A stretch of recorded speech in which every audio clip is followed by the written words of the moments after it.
I'm going to start off with something quite controversial. Don't buy this book. 85% of this book is either no longer relevant or way too much detail. I mean, have a look. Who actually needs to know the subtleties of indented display for a business document that looks like it's been written on a typewriter?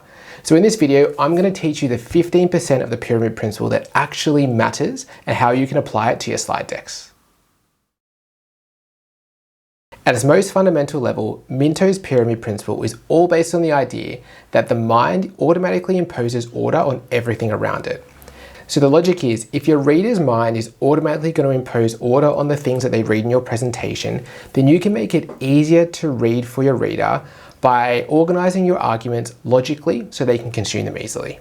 And according to Minto, the process of organizing ideas is to group similar things together, abstract them into more summarized ideas, group those things together, abstract them, and then eventually you get to the top of the pyramid, which is the answer or recommendation. When you think about it, this process of building the pyramid from the bottom up, so starting with the lowest level of detail, abstracting or summarizing, etc., is the process that you go through when you're delivering on a project.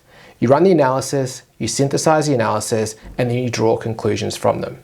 But when you flip it on its head, when you communicate, you should actually work from the top down. So you start with the answer, you follow with the arguments, and then you follow with the supporting data.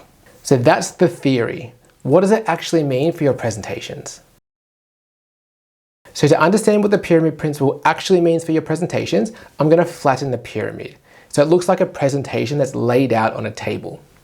So as I mentioned, when we communicate using the pyramid principle, we work from the top down. So that means the first slide in our deck should start with the answer. After we've done that, we should follow with the arguments. And then finally, for each of the arguments, we have supporting data.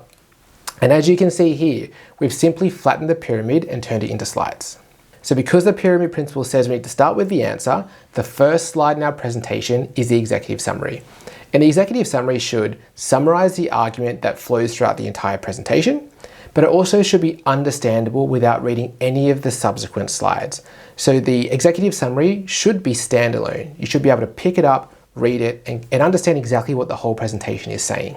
So after the executive summary come the arguments, and the arguments are all part of the storyline of your slide deck.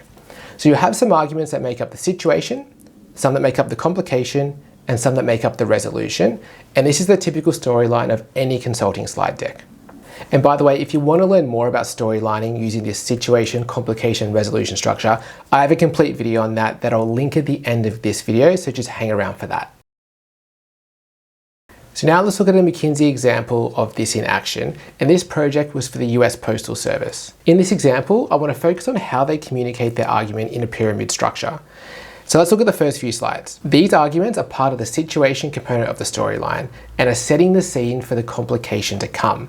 The first slide in the body starts with the US Postal Service is experiencing unprecedented losses. So this is the first part of the argument. Then the next slide offers supporting data that justifies the claim that was made. It says, losses have been driven by volume declines, retiree health benefit pre-funding requirements, and limitations on cost savings. If we continue on, we can see that McKinsey then have slides for each of these 3 points. 2 for volume declines, 1 for the health benefit funding requirements, and 2 for limitations on cost savings. So it might not be obvious immediately, but all of this actually sits in a pyramid structure. So to illustrate this, let's reconstruct this part of the slide deck into a pyramid. And as we do this, you can see that everything is connected and there is a logical sequence and a logical pyramid. And it looks something like this. So now we understand what the pyramid principle is in the context of your presentations. We've looked at a McKinsey example. So I want to share 3 simple rules for applying it to your slide decks. By the way, if you're getting value from this video, please like and subscribe. Those small gestures make a massive difference as I'm trying to grow the channel. So the first rule is the executive summary is arguably the most important slide in your slide deck. It sits at the front, it communicates the answer, and is often the only thing that executives will read. A lot of people forget to write it, or they write it at the last minute and don't give it enough thought, so they end up with a really scrappy executive summary. So my advice is here, spend the time, make sure you carve out enough time and thinking space to write a really good executive summary. And the second rule is you must logically sequence your arguments. And the way that I do this is using a storyline, and the storyline follows the SCR, or situation, complication, resolution structure. If you want to learn more about that At the end of this video, I'll share a link to another video where I teach you exactly how to build an SCR structure for your presentations. And the third rule is you must support every claim in your presentation with data.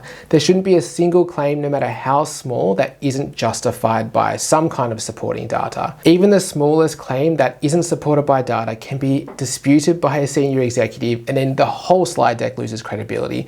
So it's very important that you're not making claims that you can justify. So if you want to learn how you can build SCR storylines just like McKinsey, there should be a video popping up on your screen somewhere right now. And please don't forget to like and subscribe to this channel. Those small gestures make a huge difference to me and I really appreciate it.